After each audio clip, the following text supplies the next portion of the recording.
चलो आज हम लोग स्टार्ट करने वाले हैं फीमेल रिप्रोडक्टिव सिस्टम, ठीक है। शॉर्ट फॉर्म लिख रहा हूँ मैं, female reproductive system, FRS। Last time हम लोग ने MRS किया था, male reproductive system. Female reproductive system है तो वैसे बहुत, उसका जो फंक्शन है बहुत ज़्यादा कॉम्प्लिकेटेड है, लेकिन अगर हम स्ट्रक्चर वाइज देखें तो इतना कॉम्प्लिकेटेड नहीं है। तो मेनली हम लोग स्ट्रक्चर ही पढ़ने वाले, फंक्शंस तो इतना है नहीं। फंक्शंस जो हम पढ़ेंगे वो मेंस्ट्रुअल साइकिल के बारे में पढ़ेंगे, वो भी जो कि आपको डिटेल में दिया नहीं है। तो स्ट्रक्चर की अगर बात करें तो यहाँ पे सबसे पहला बात तो ये है जो डिस्टिंग्विश करता है फीमेल और मेल को, वो ये कि मेल का जो गोनैड्स है, जो रिप्रोडक्टिव सिस्टम है, that is outside the abdominal cavity. Males में क्या होता है, एब्डोमेन में नहीं है, एब्डोमिनल कैविटी। कैविटी मतलब क्या होता है, खाली जगह। तो पेट में, पेट मतलब ये मत समझ लेना भाई स्टमक इधर जो होता है, HCl जहाँ पे रहता है। एब्डोमिनल कैविटी में हमारा कोई भी रिप्रोडक्टिव ऑर्गन नहीं होता है, बट फीमेल का सारा रिप्रोडक्टिव ऑर्गन सब कुछ उनके एब्डोमिनल कैविटी में ही होता है। फर्स्ट ऑफ ऑल अगर हम बात करें ovary, so pair of ovaries होते हैं, ठीक है। वो कहाँ पर है, एब्डोमिनल कैविटी में है। एक और चीज़ यहाँ पर पॉइंट्स वाइज हम लोग लिखते हैं, देखो एवरीथिंग, या फिर आप बोल सकते हो एवरी पार्ट, इससे अच्छा वर्ड भी चलो लेते हैं, गोनैड्स, साइंटिफिक वर्ड है। Gonads are present in abdominal cavity, ठीक है। गोनैड्स जो है वो एब्डोमिनल कैविटी में प्रेजेंट है।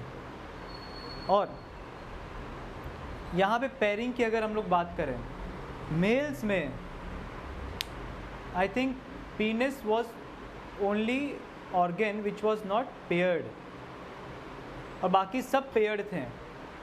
इवन दो ग्लैंड्स भी, काउपर्स ग्लैंड्स को छोड़ के बाकी सारे ग्लैंड्स भी जो थे पेयर्ड थे, पढ़ा था आपने। यहाँ पर हाँ, तो हम लोग कहाँ पे थे, ह्यूमन मेल रिप्रोडक्टिव सिस्टम में काउपर्स ग्लैंड जो था वो पेयर्ड नहीं था, मतलब एक सिंगल ग्लैंड था। अब अगर फीमेल रिप्रोडक्टिव सिस्टम की बात करें तो यहाँ पर जैसे मैंने बताया था, अगर एक बॉडी को, मतलब एक, अगर मुझे अगर फीमेल रिप्रोडक्टिव सिस्टम समझो कुछ पॉइंट ऑफ टाइम के लिए, ज़्यादा हंसो मत भाई, ठीक है, स्कीमेटिक डायग्राम हूँ मैं बस। तो ये जो है मेरे फिंगर्स के आसपास, इधर होगा ओवरी, ठीक है। अगर ये सिर भी हटा दो, सिर भी ऐसे नीचे कर दो, एकदम परफेक्ट वैसे ही लगेगा। तो ये हो जाएगा ओवरी यहाँ पर। तो देखो एक ओवरी यहाँ पे, एक ओवरी यहाँ पर, तो क्या हो गया, पेयरिंग में हो गए ओवरी। तो मैं लिख सकता हूँ ओवरीज आर पेयर्ड, है ना, ओवरीज आर पेयर्ड। और मैंने ये भी बताया था, इधर तो ओवरीज हो गया, अब ये क्या है, ओविडक्ट, जिसको हम क्या बोलते हैं, फैलोपियन ट्यूब्स, ओविडक्ट या फैलोपियन ट्यूब्स। सो यहाँ पे मैं लिखूँगा ओविडक्ट्स, ब्रैकेट में लिखूँगा फैलोपियन ट्यूब्स, जो कि यहाँ पर पेयर्ड है, ठीक है। अभी आप लोग को तो इतना डिटेल में दिया नहीं है। यहाँ पर फिंगर लाइक प्रोजेक्शंस होते हैं, जैसे हाथ में फिंगर्स दिख रहे हैं आपको, वैसे ही ओवरी के पास में फिंगर लाइक प्रोजेक्शंस होते हैं। डायग्राम में देखो, थोड़ा थोड़ा मालूम पड़ रहा होगा, थोड़ा बहुत फिंगर लाइक प्रोजेक्शंस दिख रहे हैं आपको। इनको हम बोलते हैं इन्फंडिबलम, ठीक है। तो ये सब क्या करते हैं, ओवम को सक करते हैं। और फैलोपियन ट्यूब में जब ओवम आता है, डायग्राम इधर नहीं है, सॉरी, फैलोपियन ट्यूब में जब ओवम आता है, अब ओवम के अंदर तो स्पर्म के जैसे कुछ मैकेनिज्म है नहीं कि वो मूव कर सके खुद से, बट फिर भी मूवमेंट होती है ओवम का। तो वो कैसे होता है, उसके पीछे रीज़न ये है कि आपका जो फैलोपियन ट्यूब है, फैलोपियन ट्यूब के अंदर छोटे छोटे सीलिया है। सीलिया मीन्स छोटे छोटे हेयर, छोटे छोटे हेयर्स होते हैं, और वो हेयर्स क्या करते हैं, ऐसा मूवमेंट करते हैं, आगे पीछे आगे पीछे। तो ऊपर और नीचे दोनों जगह है, बीच में ओवम है, और ये आगे पीछे जा रहे हैं, तो ओवम उनके वजह से वो आगे मूव होता है। ओवम के पास खुद का माइटोकॉन्ड्रिया नहीं है कि वो खुद से मूव हो सके, उसके पास ना ही एनर्जी सोर्स है। अगर आप स्पर्म से कंपेयर करो जिसके पास फ्रुक्टोज था, स्पर्म के पास माइटोकॉन्ड्रिया भी था, तो खुद से अपनी एनर्जी प्रोड्यूस कर रहा था। देख रहे हो, सारी मेहनत मेल्स को करनी पड़ती है। आई मीन स्पर्म को देख लो, इतना लंबा डिस्टेंस उसे ट्रैवल करना पड़ रहा है, ठीक है। ओवम का क्या हुआ, ओवम तो यहाँ ओवरी से निकली, हाँ निकली और यहाँ से यहाँ पे आ गई, और यहीं पे उसको स्पर्म मिल जाएगा, ठीक है। और जो आपका फेलोपियन ट्यूब होता है, अगर मैं उसकी लेंथ की बात करूँ, fallopian tube something around 10 to 12 centimetre लंबा होता है। 10 to 12 सेंटीमीटर मतलब 4 से 5 इंचेस, मतलब फेलोपियन ट्यूब की लंबाई लगभग अगर यहाँ से यहाँ तक देखा जाए तो इतना होगा, लगभग मेरे पाम के जितना, इतनी लगभग लंबाई होती है। और मैंने लास्ट लेक्चर में आपको बताया था कि every month there is a cycle known as menstrual cycle in which ovum is released. तो अगर ये मंथ ये ओवरी से रिलीज़ हुआ है ओवम, सो नेक्स्ट मंथ ये ओवरी से रिलीज़ होगा, ठीक है। आई बात समझ में? तो सबका अल्टरनेटली चलता रहता है। आगे क्या है आपका, ओविडेक्स पे आ गए। अब आते हैं आपका यूट्रस पे। यूट्रस सिंगल है, ठीक है, लड़कों के जैसे। यूट्रस क्या है, सिंगल है, डोम शेप स्ट्रक्चर है। अगर मैं और स्पेसिफिकली कहूँ, उल्टा pair, upside down pair. Pair देखा है ना, पेयर, फ्रूट देखो कुछ ऐसा स्ट्रक्चर रहता है पेयर का। ये ड्राइंग में ख़राब हो गई क्या यार? चलो देखो, ऐसा इसी को उल्टा लटका दो तो लाइक पेयर लाइक स्ट्रक्चर्स होता है उसका। आई बात समझ में? यहाँ पे आप लोग देख लो, इधर से मालूम पड़ रहा है, ये थोड़ा सा बल्ज है यहाँ पर, जैसे पेयर में होता है, फिर यहाँ पे वो बल्ज कम हो गया, ठीक है। अब आपकी बुक में इसके बारे में भी कुछ दिया नहीं है, लेकिन अगर मैं यूट्रस की बात करूँ, यूट्रस 3 लेयर से बना होता है। थोड़ा डिटेल में अगर मैं जाऊँ, थोड़ा सा डिटेल में, बस ज़्यादा नहीं जाऊँगा। यूट्रस का जो 3 लेयर्स होते हैं, पहला तो है आपका एंडोमेट्रियम, जो कि सबसे अंदर का लेयर है। इसके बारे में आप पढ़ोगे अच्छे से जब आप मेंस्ट्रुअल साइकिल पढ़ोगे, ठीक है, क्योंकि जो भी ब्लीडिंग होती है मेंस्ट्रुअल के टाइम पे, पीरियड्स के टाइम पे, वो इधर से ही होती है। फिर सेकंड वन है मायोमेट्रियम, बहुत इम्पॉर्टेंट, बेबी को बाहर पुश करने के लिए। मायो मसल्स से रिलेटेड है। एंडो मतलब अंदर, ये लेयर जो है अंदर है, एकदम अंदर साइड। फिर जो सबसे बाहर का लेयर है उसको हम बोलते हैं पेरीमेट्रियम, सबसे बाहर का लेयर। सो पेरीमेट्रियम सबसे बाहर, उसके अंदर मायोमेट्रियम, और सबसे अंदर एंडोमेट्रियम।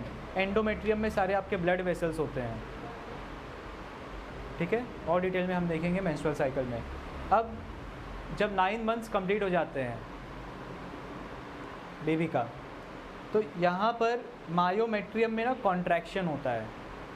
मायोमेट्रियम मसल है, मसल कॉन्ट्रैक्ट करता है, अंदर कॉन्ट्रैक्ट करता है, तो उससे क्या होता है, बेबी को फोर्स लगता है बाहर निकलने के लिए, तो उसी से बेबी बाहर आता है, ये कॉन्ट्रैक्शन की वजह से। किसके कॉन्ट्रैक्शन की वजह से?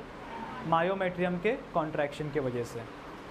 फिर आगे देखो क्या है, देखो besides a pair of bulbo urethral gland is also present. हाँ, बहुत इंपॉर्टेंट चीज़, अच्छा हुआ देख लिया मैंने। बल्बो यूरेथ्रल ग्लैंड, अभी ये ग्लैंड है, ठीक है, यहाँ पे मैं लिख रहा हूँ,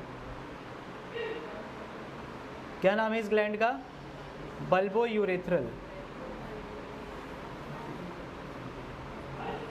जैसे कि हमने मेल के सिस्टम में पढ़ा था, क्या होता है उसमें, जब स्पर्म बाहर आता है तो स्पर्म को ल्यूब्रिकेशन मिलता है। ल्यूब्रिकेशन मतलब क्या, जितने भी ग्लैंड्स होते हैं, काउपर्स ग्लैंड, सेमिनल वेसिकल्स, वो छोटा सा मतलब थोड़ा सा विस्कस फ्लूइड रिलीज़ करते हैं। विस्कस फ्लूइड मतलब कि जेल लाइक फ्लूइड, मैंने आपको बताया था। स्पर्म के रिलीज़ होने से पहले जेल लाइक फ्लूइड पीनस से रिलीज़ होता है, ठीक है।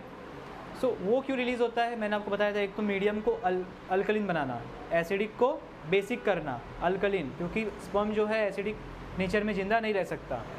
दूसरा रीज़न क्या है, उसको ल्यूब्रिकेशन प्रोवाइड करना। मैंने बात किया था फ्रिक्शन के बारे में कि फ्रिक्शन से ही आधे स्पर्म्स मर जाएंगे, तो उनके ऊपर फ्रिक्शन कम लगे, वो आराम से फिसलते हुए जाएं, उसके लिए वहाँ पे ल्यूब्रिकेशन होता है। अब सीधी सी बात है, मेल का जो स्पर्म है that is gonna enter in the vagina, ठीक है। तो यहाँ पर भी तो स्पर्म के ऊपर फ्रिक्शन आएगा, तो वो फ्रिक्शन का क्या होगा, यहाँ पर भी वजाइना के अराउंड एसिडिक कंडीशंस होते हैं। ये एसिडिक कंडीशन इसलिए होते हैं, देखो एक चीज़ मैं क्लियर कर दूँ, वजाइना एंड यूरिन कोई रिलेशन नहीं है। लाइक मेल्स में कैसा होता है, penis is there for the removal of, for the ejaculation of the sperm, sperm को बाहर निकालने के लिए, and also for the removal of urine, दोनों के लिए एक ही चीज़ है। and you have anus, that's it, और कुछ नहीं है।